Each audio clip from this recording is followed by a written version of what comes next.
I like being interrupted. That's the point. You don't think I do a good enough of a job? You might not. You might not.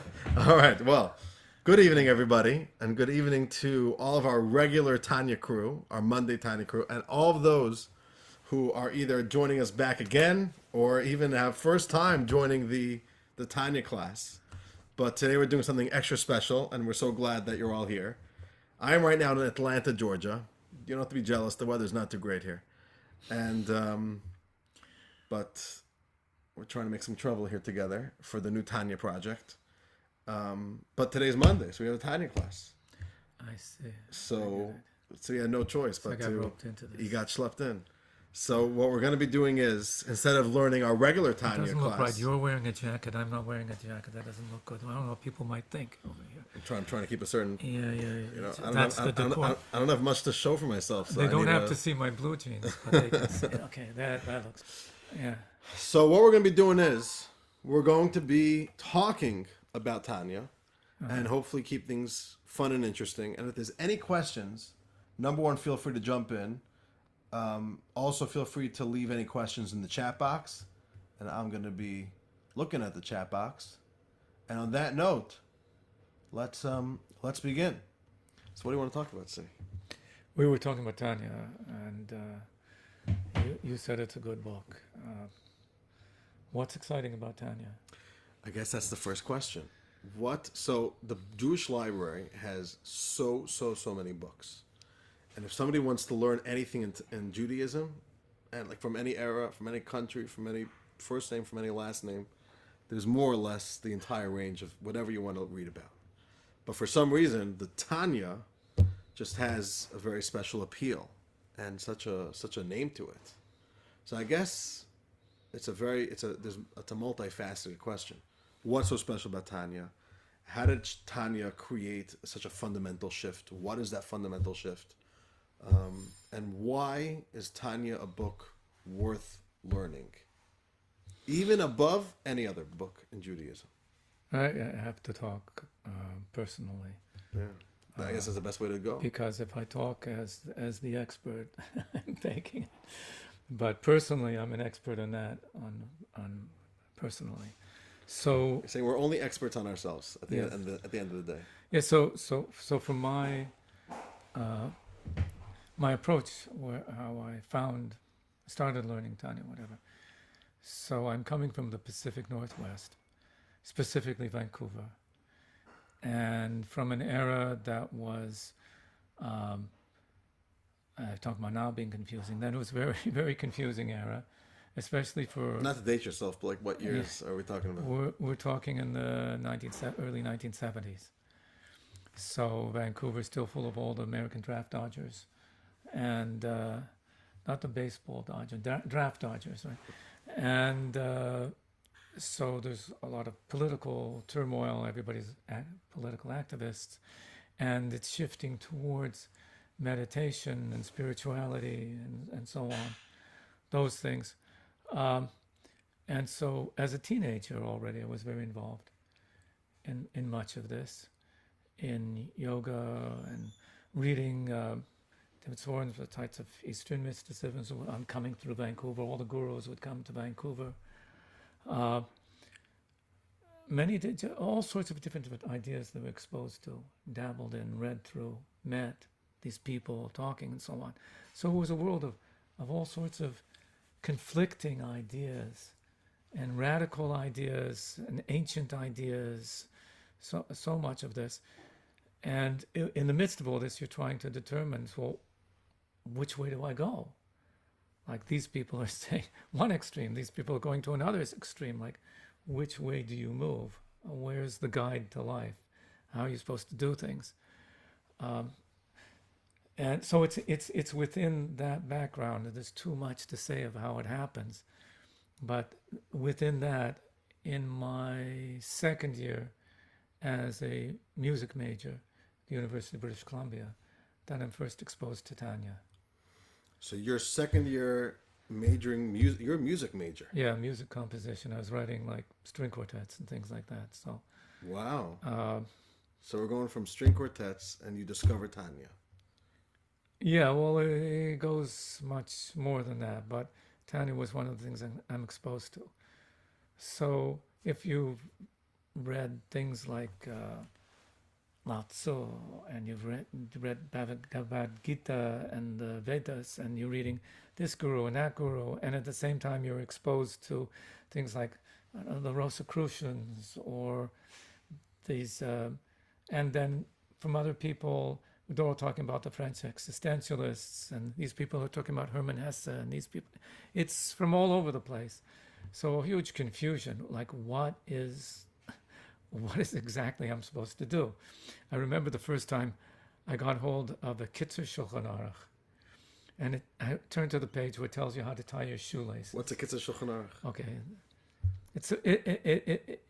the translation is an abbreviated Shulchan Aruch, but it's not really. It's just basically somebody in mid 19th century Hungary, a rabbi there decided he's going to write down the laws for everybody, for the every man to know what he's supposed to do and what he shouldn't do. It's a one volume go-to Yeah. code of Jewish law. And it was translated into English.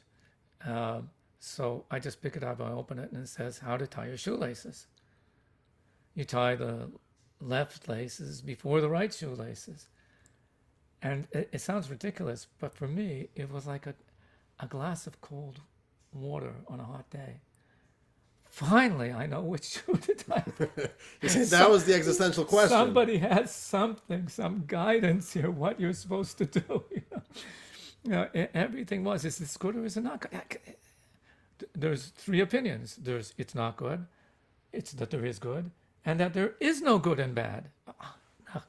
Like, I remember the feeling of getting up in the morning, I got to go to my classes, got to bike down there, and who am I today? Who am I? Not how are you today, but who am I today? Am I a classical musician, or am I a rock star, or am I a hippie, or am I an academic, or am I all of these things, or what am I? Where am I going? So that was the confusion in life, I think. So the first thing I started learning in Tanya, so I think my first exposure was to the second book, Shar Yechid V'Amona.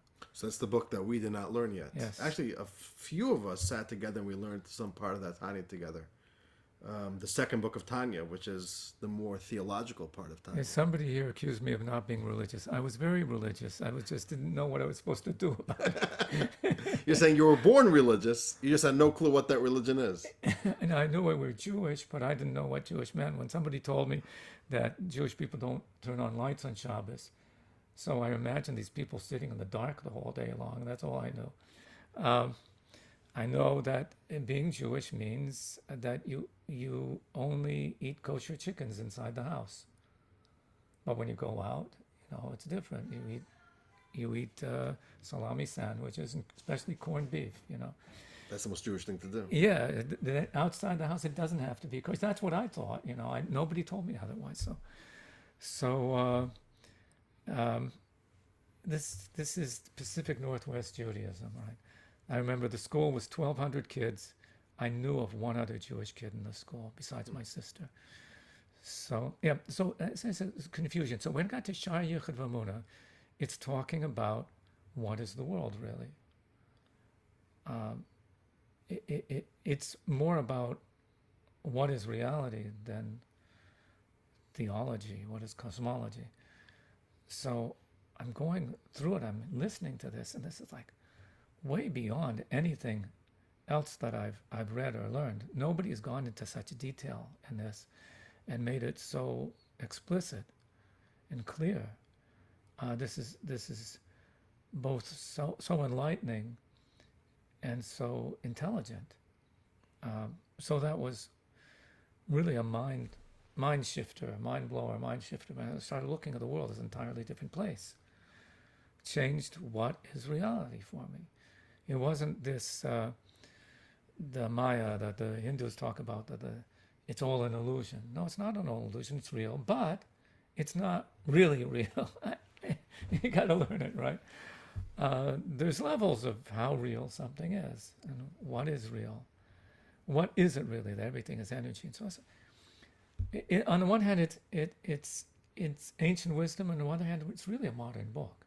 I think Tanya is a very modern book. Very modern book in its approach and presenting things in a very almost scientific way. So, okay, so that was fascinating to me.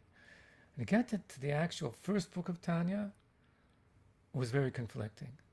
Like if you pick up a book and you agree with everything that's in the book and everything in the book feels good to you, so what did you get out of that? What's the point of that? Yeah, what's the point? But if you find a book where I don't like what he's saying to me, this is good, but why is he telling me this? I don't want to hear that. Oh, then this is a book you have to really get into, because it's telling you things you don't want to hear. Why is it you don't want to hear this? What's going on that you don't want to hear this? So again, I found real guidance there. What to do in life, how to live as a human being. Like that depression is not good. Okay. What do you know? That was an important. That's important to hear. But how do you deal with it as well? How do you deal with feelings of guilt and shame, anxiety, depression? Oh, it's there. Are things good or not good? Well, it's there. There's an explanation there. What am I supposed to do about myself? Who am I really?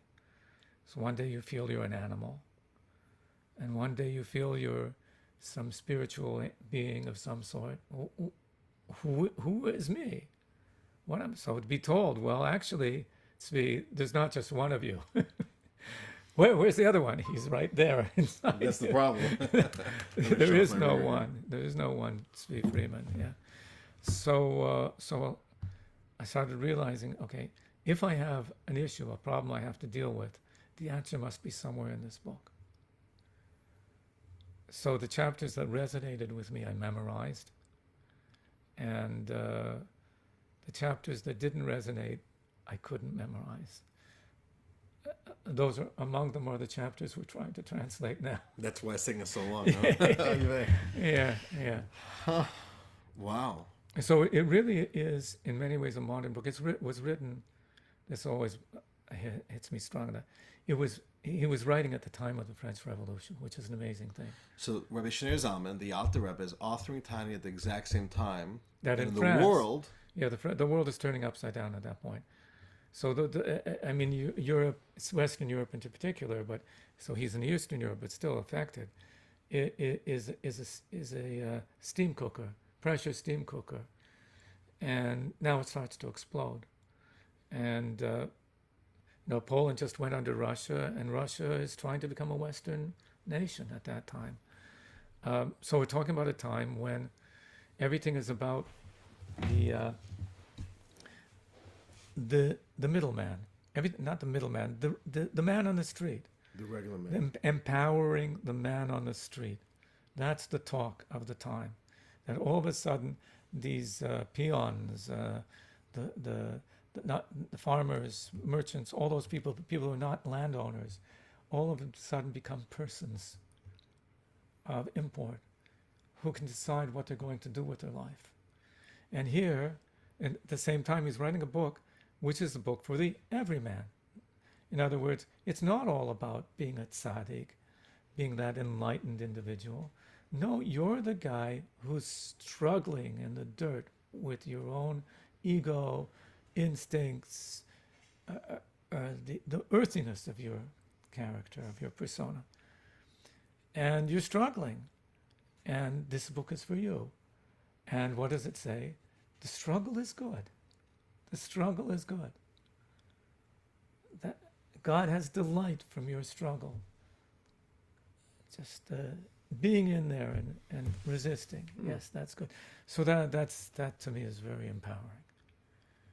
Very empowering. It's not saying if you're not the ideal man, who needs you? Get out. Right? You have to be the ideal. No, it's not about getting to this place of being the ideal. It's about the struggle itself is very precious. Very, very relieving, very meaningful.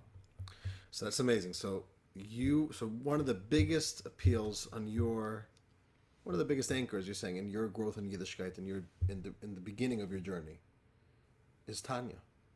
beginning of my journey, I guess you mean the first 5 years or so. Saying beginning is not a day. Yeah. Everything takes a lot of time. We're all just really starting our journey, no matter what. No, it's I remember one must be a mentor of mine who said to me, Tzvi, if it happens quickly, it's not real. If you feel like within a week or so of this work that, whoa, I'm getting somewhere, you're faking it. You must be doing something wrong. right. Don't expect any quick returns over here. Yeah.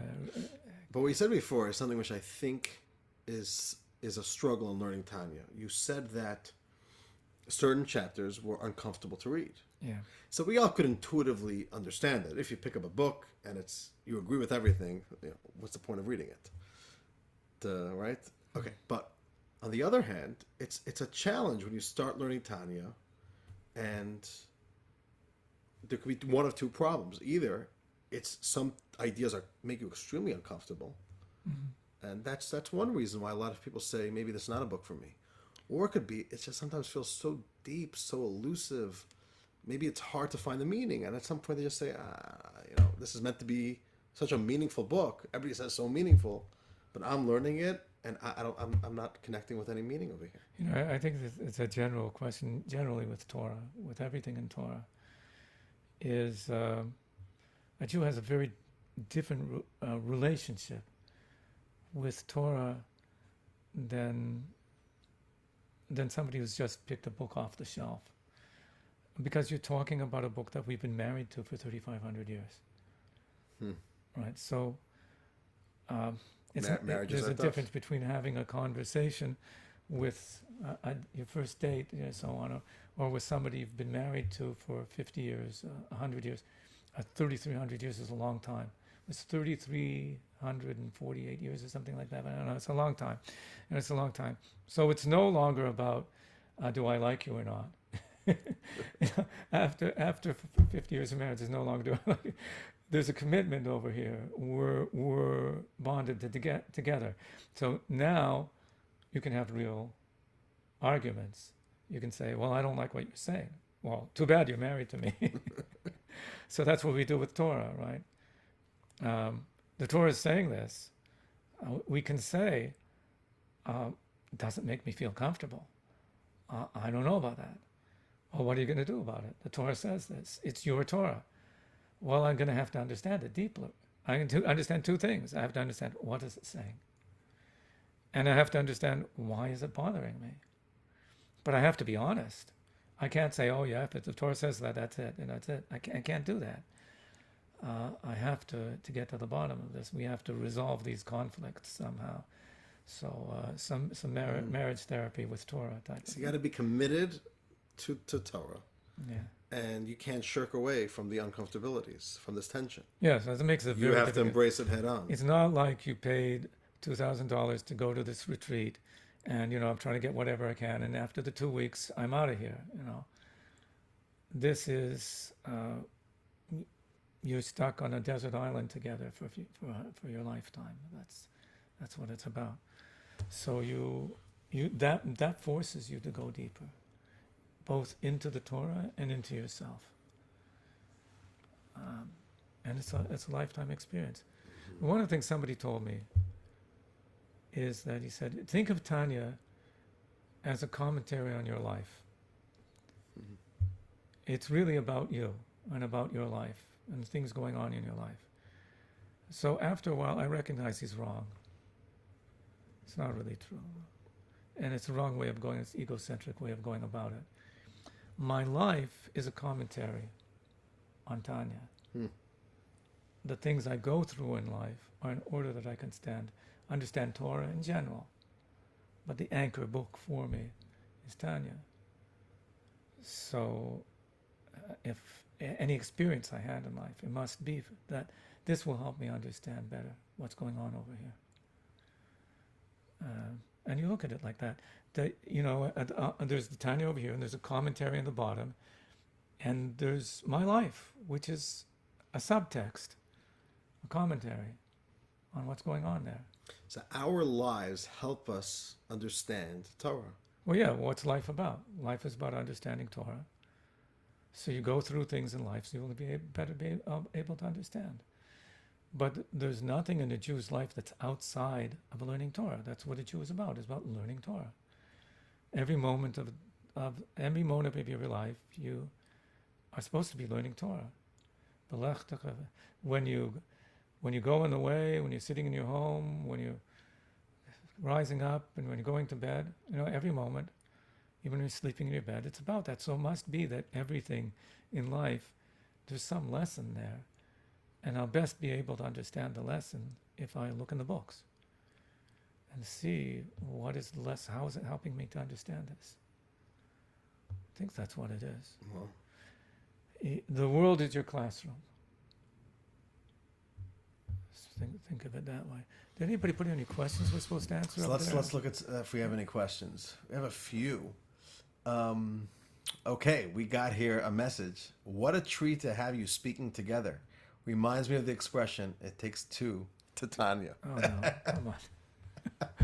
Please. Everyone has a closed caption button on. Oh, very interesting. If you want, there's a closed caption button that will, in live time, give you closed captions.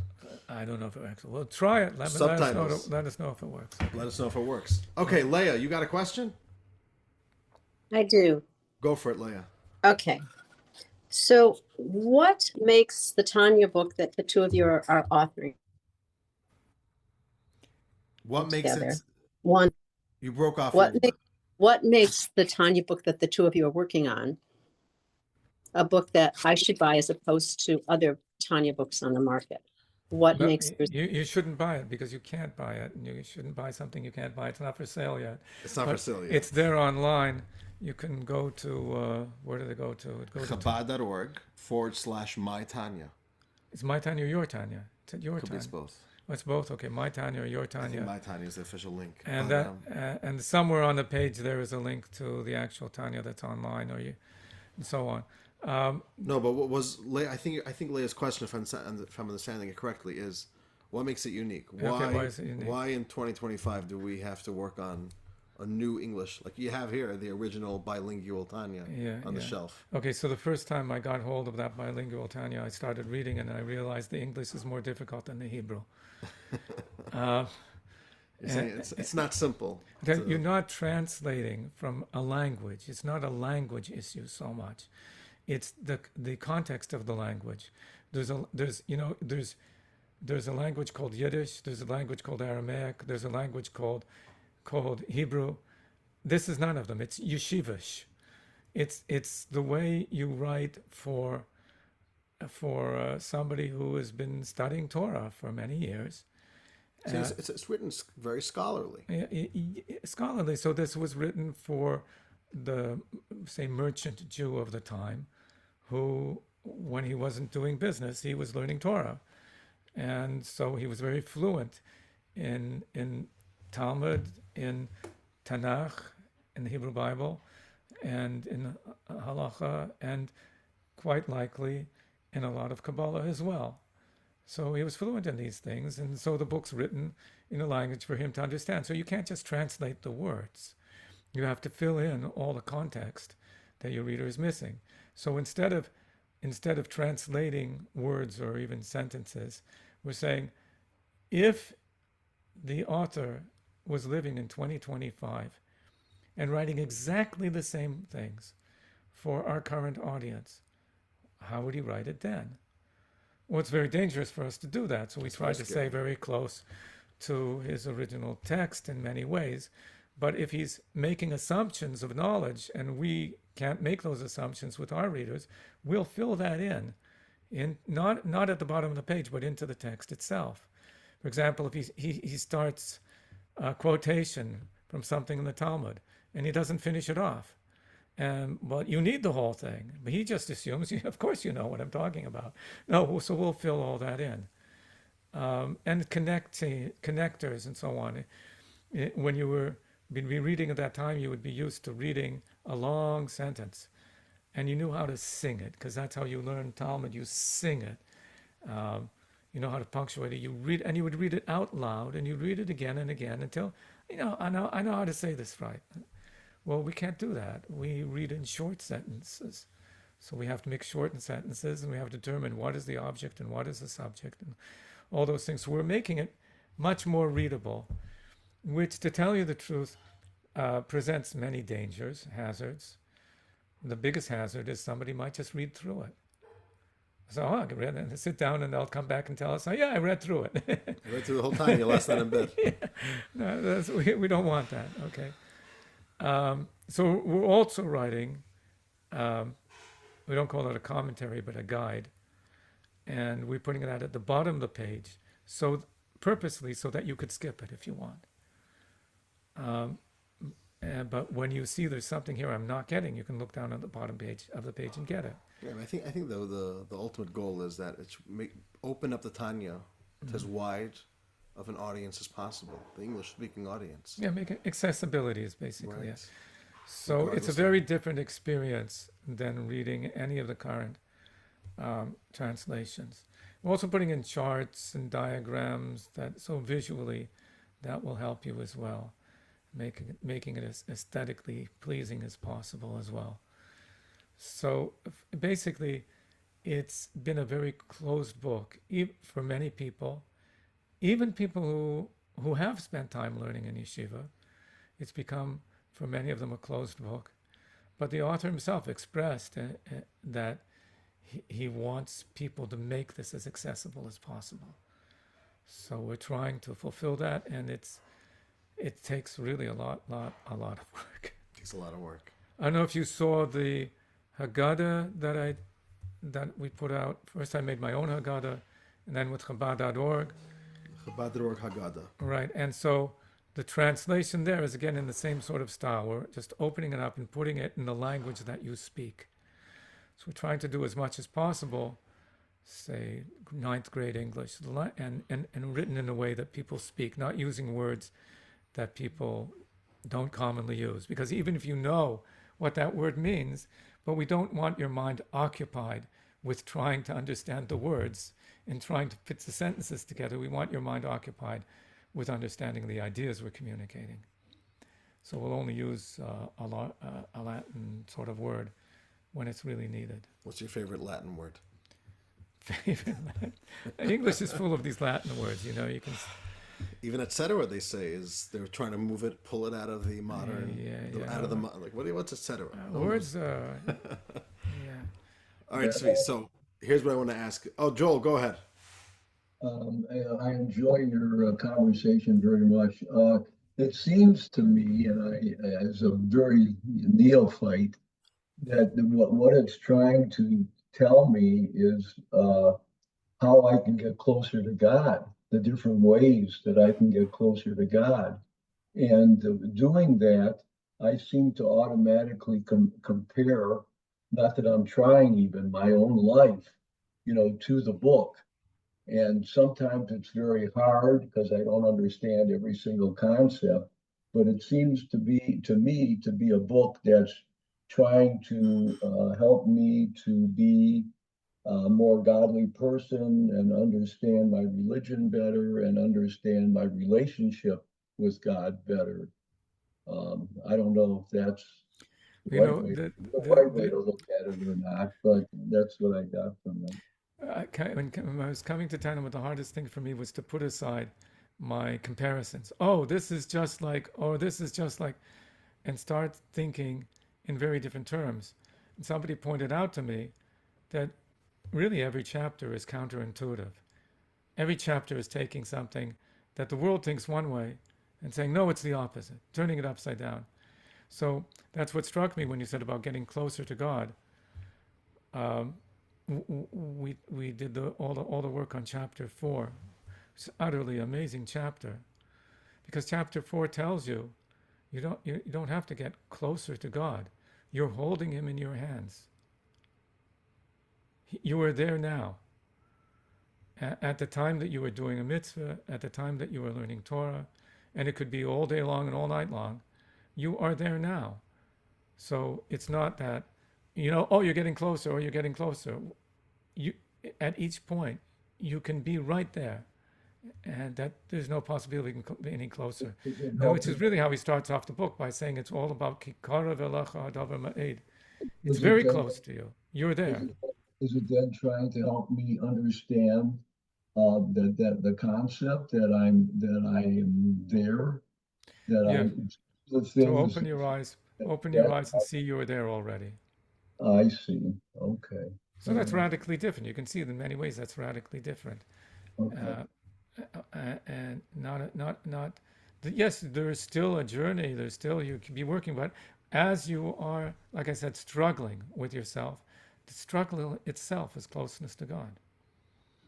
So who is like one of the examples I heard, people are different people climbing up ladders. You look, this guy's way up there, this guy's way down there, this guy's over here. Which one is closer? The guy who's working the hardest to get up the ladder. He's the closest. Not the one at the top. Because the one at the top might be coming down. The one at the bottom, he's moving up. Beautiful thing I heard, I just read a few nights ago. The Rebbe Rashab, that's Rabbi Shalom Dovber, the fifth Rebbe of Lubavitch, he told his son that somebody who's born with a good personality, he's born as a nice person, a caring person, a compassionate person, he has all the good things. He is at a great disadvantage because he's probably just going to stay there the rest of his life. But somebody who's born with a very problematic personality is going to be working on himself and changing himself. Whatever he will acquire, he will have achieved through his hard work. And that's divine. That's being a godly person. So you can be that wonderful, enlightened, compassionate, wise person, and you're not a godly person. It's just the way you were born. And you can be a person who has trouble with anger and anxiety and who knows what other issues, impatience with people, and so, but I'm working on myself. Oh, that's a godly person.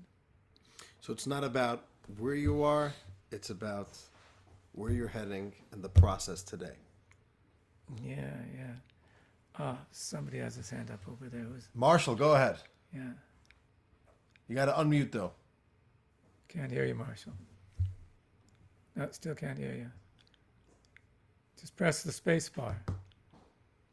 Hold down the space bar. No, doesn't work.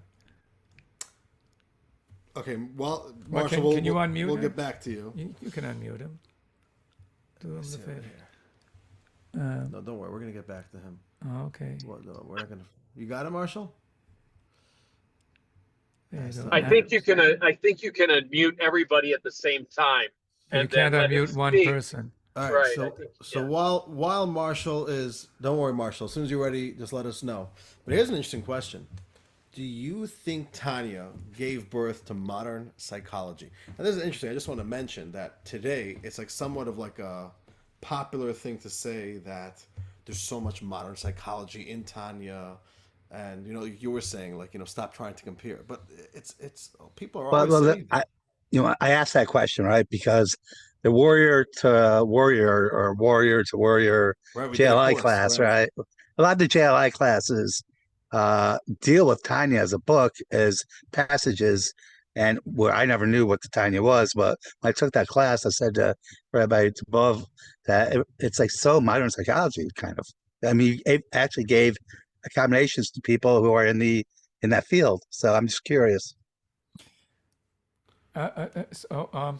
So let's look historically. We're talking about a book that's being written in the end of well, in around 1790 something. Published in 1796. Right. So end of the 18th century. So that predates Freud by 100 years. And Freud is not modern psychology. I guess what you mean by modern psychology are like positive psychology, which is really taking over in many ways. So if you're talking about Freud coming 100 years later, much of what's in Freud is common Jewish wisdom from beforehand. the internal struggle, so on. Well, every Jewish kid learned cheder. You have a Yetzer Hara and a Yetzer Tov. You got two things pulling you in different directions, and they're fighting over you. Everybody knew that. And Freud found ways to put it in higher German, academic German, and so got worshipped for it. And he talked about it in very much more universal terms. But then Freud was not a scientist, really. As we go further along in psychology, I think the one psychologist that the Rebbe personally endorsed was Viktor Frankl. As Viktor Frankl looks at the human being as a being that's striving for meaning, looking upwards, trying to get somewhere, as opposed to just being tied down by his libido. So that was an important development, although he wasn't so popular amongst psychologists. But today in positive psychology, I think Frankl has been redeemed. And positive psychology is a form of psychology that's very empirically grounded, and ends up affirming much of just traditional received wisdom. Yeah, it's good to have friends. Wow, thank you very much for letting me know. Things like that. So I think, yes, there's a lot there in Tanya that you'll find in common wisdom or empirically reproducible, but there's an awful lot in Tanya that's still ignored, that Tanya has to contribute, but is not getting out there at all, or very little of So it. this is very interesting. You're saying maybe some of the things in Tanya that make us uncomfortable are really the things that are so progressive that we have yet to uncover the wisdom there on a universal level. Yeah, so I mean, what do we And do? we're the first ones who could. What do we do commonly when we're presenting ideas in Tanya? We say, well, how will our audience understand this? How will they relate to it? And so we couch it in the terms of pop psychology. And we're doing two disfavors through our favor. One is people just grasp the pop psychology and leave the Tanya behind. And the other one is we're very limiting ourselves because there are many, many things that are said in Tanya that you can't find in that pop psychology, so they're not being exposed. So one of the things I harp on is that Tanya doesn't talk about behavior. The word doesn't appear, behavior. It talks about your clothing. You don't do something, you invest yourself within it. You don't speak words, you invest yourself within those words. You don't just think thoughts. The thoughts are where you are. What are you invested in right now? This is a very different way of thinking. So that's important. I think that's not getting out there. What is the mind, really? What is the mind and what are mind and emotions really all about? There's a lot there that needs to be brought out. And Sigmund Freud came to the fifth Lubavitch Rebbe, who you just quoted before, B'Shalom Dover, and he had this question.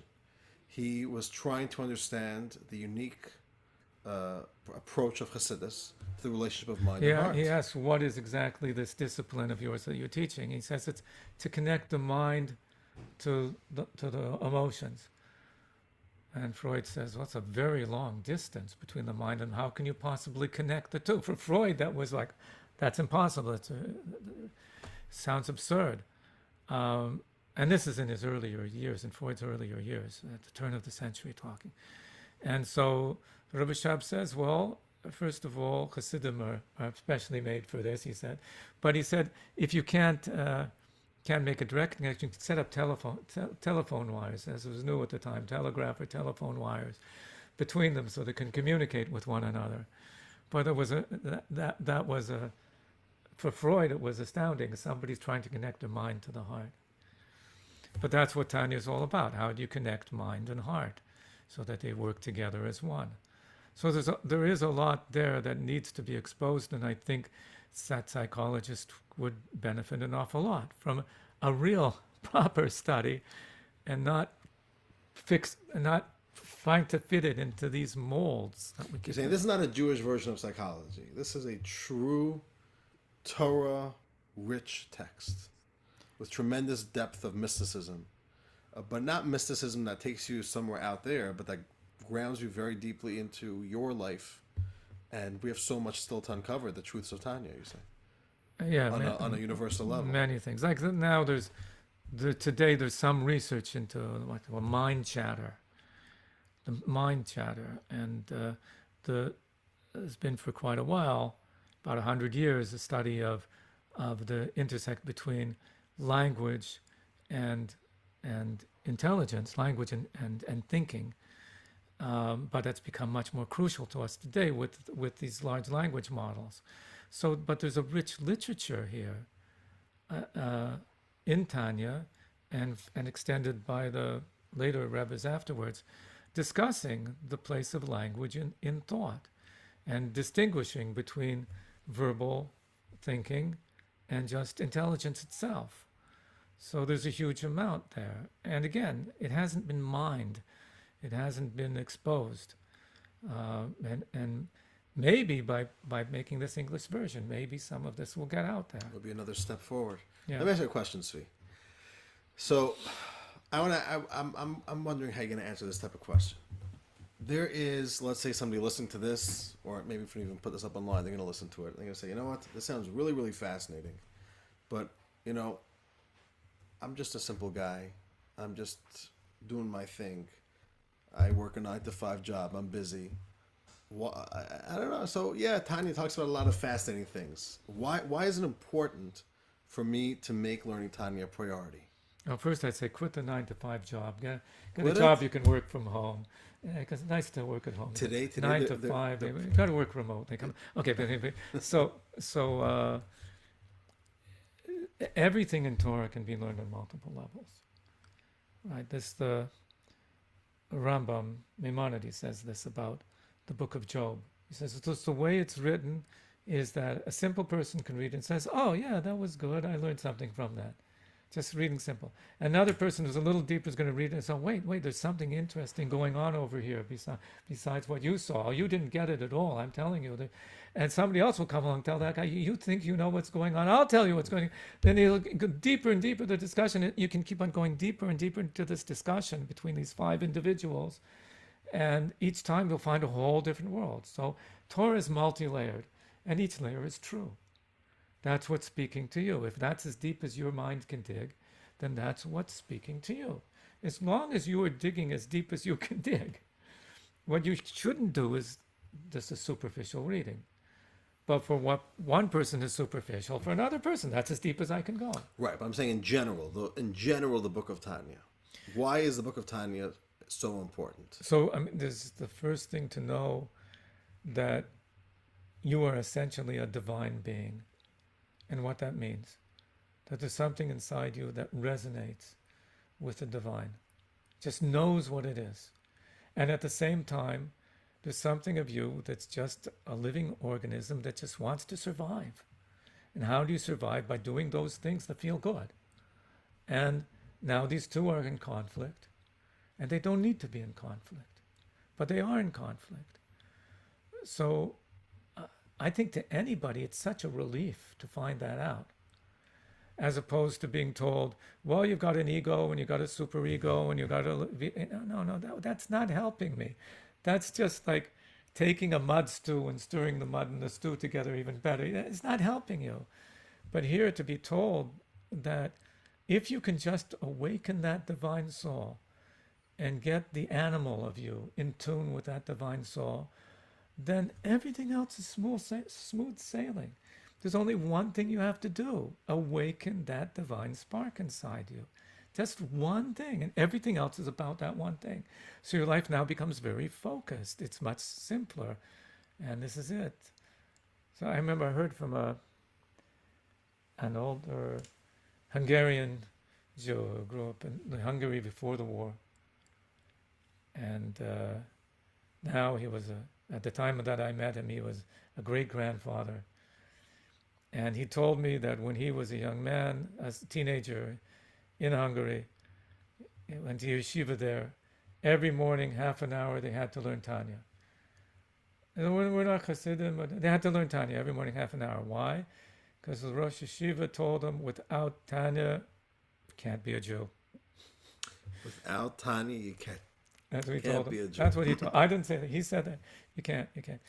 So if it was true there in the 1930s in Hungary, I think it's much, much more so in the 2025 with so much confusion to know who you are and what you have to do in order to bring out who you are, to truly be who you are. But it's like we wrote in our introduction. It's not an easy book. It's not an Don't approach it like, okay, I sit back in my lazy boy while Netflix is on, and between Netflix and and the Tanya, I'll skim through. It's not going to help you in the slightest. There are plenty of pop psychology books that you'll enjoy reading that way, but Tanya is not that kind of a book. It's a book that you have to like, did I get that? Let me go over this again. That's why it's best to learn together with somebody else. If you people come to a shir, but they come to a shir and they just have their ears open, and that's about it. It's not going to work as well. It's only going to work if you nudnik the rabbi. You get me in a lot of trouble right now. I have to be an active listener. On that note, Marshall, Marshall, How you did doing? Marshall get himself out of his? There must be a way. Must be a Muted. way. oh, there you go. Go ahead, Marshall. The floor is yours. Your statement a while back about the two types of people, I don't remember your exact words, but it recalled to me, I don't know what the source was, but it was a statement, it's better to be a learning Jew than a learned Jew. Does that sound familiar in any way? Maybe you true. said it. I didn't say. I don't know. I said a lot of things.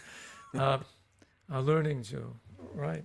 You as long as you're growing, but how do they say? A thief, right? When do you call somebody a thief? When he steals. If somebody comes but says, "Yeah, well, when I was 16, I stole, but now I'm 60," he's not a thief anymore. So the same thing. If somebody says, "When I was 20, I was learning Torah, now I'm 25," then you're not a learning Jew. The real way how it goes is No, somebody no, says, no, Okay, tell us the real way. no one knows how to rob a bank. If I would rob a bank, I would really do a robbing. But you're not robbing the bank, so. Okay, All right. you're not telling people to rob banks. Hopefully not. Okay, that's next class. How to rob a bank. How to rob a bank? Maybe when we finish Tanya. Okay, we'll write that book next. There's got to be more questions out there. All right. Otherwise, I really enjoyed the Chabad Tanya. Haggadah. As I appreciate what you are doing with the Tanya as well. Many thanks for your answer. Oh, very, very good. Okay. Let me ask you then something else, Tzvi, over here. What do you think are one, two, however many you want, but some of the biggest and most radical ideas that Tanya has perhaps rocked the Jewish world with, has taken a certain notion that people have been walking around with and just flipped it on its head? Yeah, because there are many ideas of Tanya that have become, over time, mainstreamed. And that really was much of the goal of the author, was to root everything with deep roots and make it, show people this is mainstream Judaism. So many of these ideas really did come out there. I mean, the principal idea, which was the idea of the Baal Shem Tov, that God is everywhere and accessible everywhere, in everything, in every. The entire world is really just God making himself accessible to you. So this is you're going to get that when you get to chapters 47, 40, and 48 and 49, right? But also in the second book of Tanya. So this idea that everything is truly divine, just externally, it's presenting itself as a very challenging world. But internally, what is it? It's God making himself accessible to you. It's Tzimtzum is a way for God to make himself accessible to you. The idea that there is nothing else but the divine. There is nothing else. And so therefore, every act you do has to be a divine act, because if it's not, it's a lie. If you do something that's not in consonance, resonating with the divine, you are introducing just more noise, conflict into the system. So you're either, how do we used to say it back when I was a kid, you're either on the bus or off the bus, or actually in front of the bus as it's moving straight towards you. So, that I think is a very, very important concept. The idea that you move forward not by chiding yourself, beating yourself up, how bad I am, and how bad things are. No, you have to be engross yourself in the light, in the positive, and you move forward that way by knowing that essentially you are good and focusing on the good things. You have to know about the bad, but that's not your focus. So that's another thing that I think Tanya introduced, very important. You know, one of the things that doesn't get out there so much is the importance of what am I thinking right now? That a Jew has to be always aware, what am I thinking? Whenever you do something, you have to think, why am I doing this? What is my intent in doing this? And when you're not doing something, well, where is your mind right now? You have complete control over what your mind is focused on. You don't have complete control of what thoughts are going to come into your mind. All sorts of thoughts are coming into your mind, but you do have the authority to boot out those thoughts you don't want, and embrace the thoughts that you are interested in. And throughout Tanya, it really comes out without ever being explicitly said that the only way a person can affect change in themselves is through controlling what you think. That's where true change comes. So you have to be able to hear those thoughts and decide, well, what thoughts do I want to think? And if you can focus on good thoughts very deeply, you will change the way you feel about things. You'll make yourself into an inspired person, and you change everything that you do by doing that. So that has to be exposed and brought out much, much more and taught more explicitly. You see, the idea of how important it is to be conscious and to choose your thoughts. Right. That's where everything happens. This is where the human being meets spirituality, is in your conscious verbal thoughts. In fact, it's one of the major questions I had when I first came to yeshiva and studying. It's because having a secular education, I understood that a human being is just a good machine, and all animals, including human beings, are just incredible machines. That's all. And somehow they just self-designed out of the mud, but they're just these machines. So, yeah, we hear of the soul. It sounds nice, the whole soul thing, but I wanted to know, where is the proof? I want tangible proof, not just a theoretical proof, but tangible proof that there is a soul. And how is that? Where is that? And I asked all sorts of different people who were supposed to be learned, and they just thought it was most of them thought it was a ridiculous question. They read lots of books about, this is prove this way, prove that way, and so on. Finally, I find there in the Likutei Torah, same author as Tanya, right?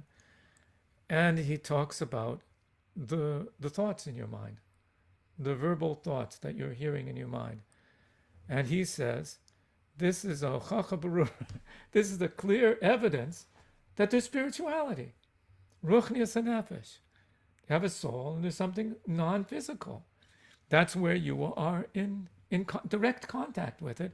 Those thoughts that you're hearing in your mind, because they're not physical, but you are at least as aware of them as you are aware of the table in front of you, maybe more aware. They are your reality.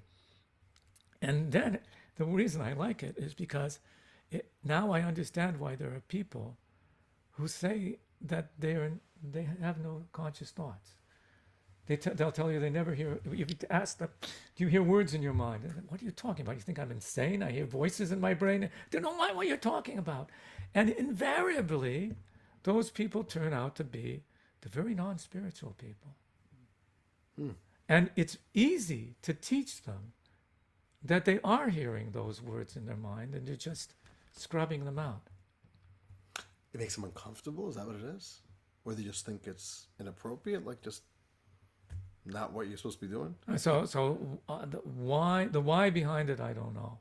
The why behind it, I don't know. But there's a huge spectrum. There are people who are, this voice is constantly in my mind. I can't stop it. Can you find ways to stop it? You know. There are other people who say, well, it's sometimes yes, sometimes no. And there are people who, it's about 5% of people who tell me, I don't know what you're talking about. You think I'm nuts? And those are the people who, they need some spirituality in their life. They don't have. And there's very simple ways of getting them to realize that they are hearing it and they're blanking it out. So yeah, that's something I'd like to bring out more into the world. So there's a lot there in Tanya that has yet to be exposed and yet to be popularized. You have a lot of work to do. A lot of work to do, yeah. All right, Marshall, go ahead. So with what you just talked about, the soul, and is there proof? There are certain things inherent to humans, not to animals.